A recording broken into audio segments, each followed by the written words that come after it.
நான் உங்கள் சிப்பிப்பாறை ஜோதிடர் சாதி ராகவன் ஜெயபாலாஜி. கும்பலக்கணத்தில் யார் பிறந்திருந்தாலும் அவர்களுக்கு ஜோதிடத்தை சொல்லி நீங்கள் ஜெயிப்பது அவ்வளவு எளிது கிடையாது. ஜோதிடத்தை ஸ்திரலக்கணத்தில் போய் பிறந்தவர்கள் நம்ப மாட்டார்கள். அதுவும் கும்பலக்கணத்தில் போய் பிறந்தவர்களுக்கு ஜோதிடம் சொல்வது மிக கடுமையான விஷயம். அப்போ நம்ம என்ன செய்யணும்? கும்பலக்கணத்தில் பிறந்தவர்களுக்கு அம்சத்தில் எந்த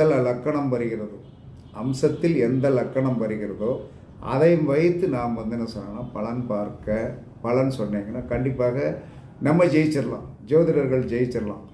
நீங்கள் பாட்டுக்கு பலன் சொல்லிக்கிட்டு அவர் இல்லைன்னு சொல்லிட்டு இருப்பார். ஏன்னா ஏற்கனவே ஸ்திரலக்கணத்தில் போய் பிறந்தவர்கள் ஜோதிடத்தை நம்ப மாட்டார்கள் என்று ஒரு சாஸ்திர விதி இருக்கிறது.